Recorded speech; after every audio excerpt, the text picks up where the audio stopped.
From calling out the secrets of Hollywood. That is rubbish. That is not the only reason. They also accepted bribes. To mocking the Oscars on live TV. But when the man who said yes to Norbit says no to you,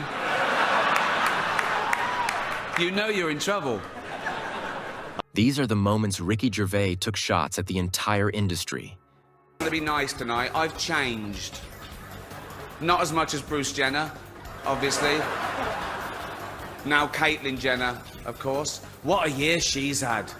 She became a role model for trans people everywhere, showing great bravery in breaking down barriers and destroying stereotypes. She didn't do a lot for women drivers, but...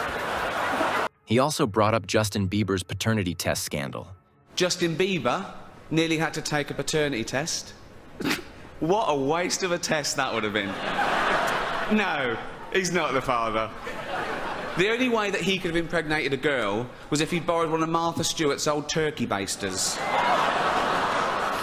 Open wide. He turned the show into his own roast session. The world got to see James Corden as a fat pussy. He was also in the movie Cats, but no one saw that. And the reviews, oh, shocking. I saw one that said, this is the worst thing to happen to cats since dogs, right? When he brought up Jeffrey Epstein, they were not happy.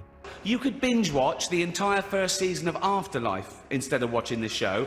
That's a show about a man who wants to kill himself because his wife dies of cancer, and it's still more fun than this. Season 2 is on the way, so in the end, he obviously didn't kill himself, just like Jeffrey Epstein. Shut up. I know he's your friend, but I don't care. Kevin Hart and Ken Jeong weren't safe either at the 73rd Golden Globes. When Brad and Angelina see our next two adorable little presenters, they're going to want to adopt them. Please welcome Kevin Hart and Ken Jeong.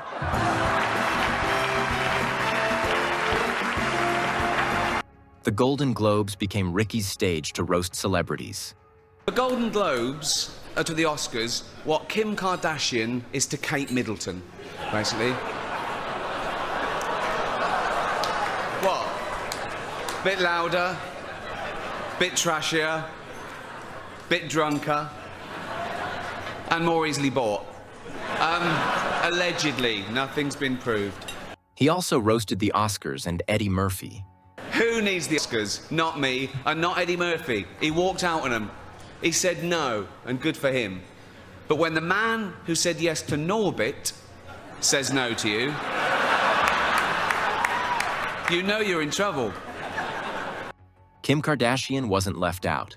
Kim Kardashian and some guy no one will ever remember. He wasn't around long. 72 days. A marriage that lasted 72 days. I've sat through longer James Cameron acceptance speeches than that. He also called out the foreign press. Boardwalk Empire. I love that show. It's great. It's, for those who don't know, it's about a load of immigrants who came to America about 100 years ago, and they got involved in bribery and corruption, and they worked their way up into high society. But enough about the Hollywood foreign press. Ricky doesn't shy away from controversy. The excellent Spotlight has been nominated. Yeah.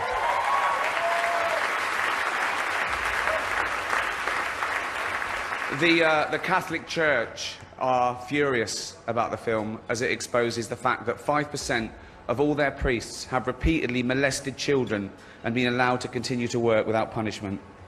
Roman Polanski called it the best date movie ever. He is very direct and unapologetic. One Hollywood publication said that me hosting would mean that some film stars would stay away for fear of being made fun of.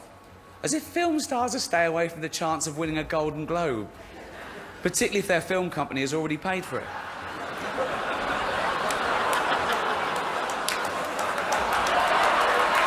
Over the years, he has offended some of the biggest names in Hollywood.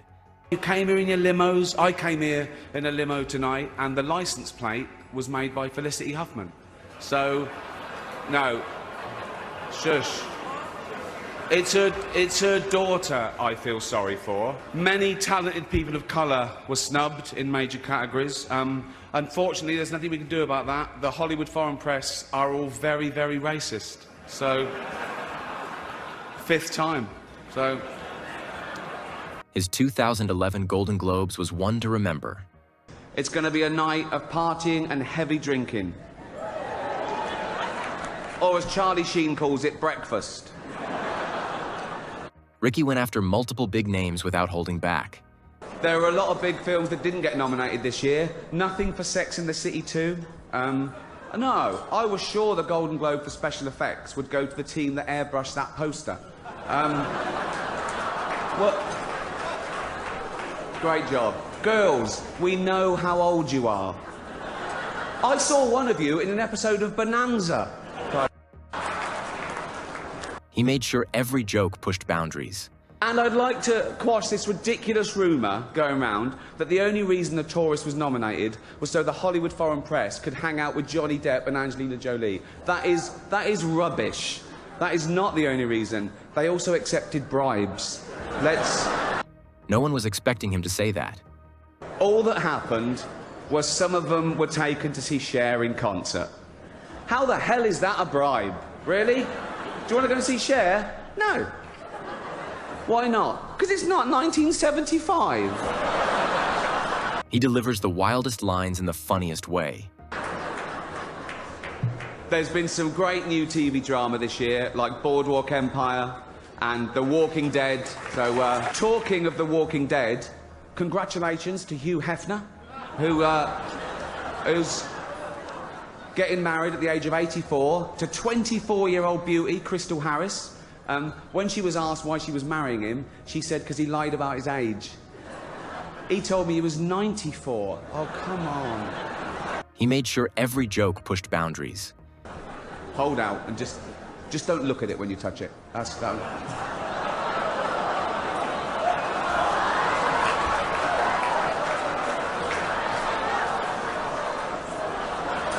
He even teased his Office co-star, Steve Carell. Look at his stupid face. Couldn't actually win one of his own, so he stole someone else's. I don't think that is actually the original Emmy. I think that's a shoddy remake. Where is he? Ricky has a way of reviving old jokes. I can do anything. This is live.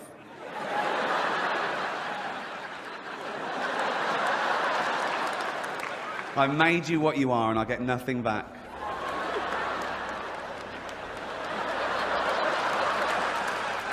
Have you even been to see Ghost Town yet? No.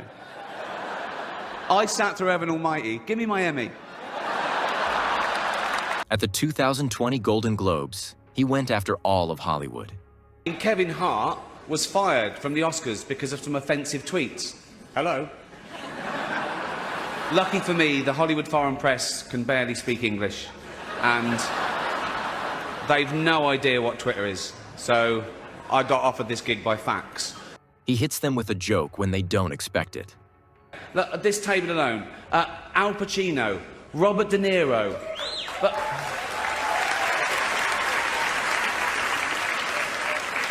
Baby Yoda. Oh, that's Joe Pesci, sorry. I love you, man, don't have me whacked. On the Graham Norton show, he reflected on his Golden Globes experience, explaining why audiences love tuning in to see him call out celebrities. The Golden Globes have just sort of vanished. They didn't happen this year for loads of reasons. Because of you. Because, yeah, I'm getting the blame for it. I know, I am, yeah.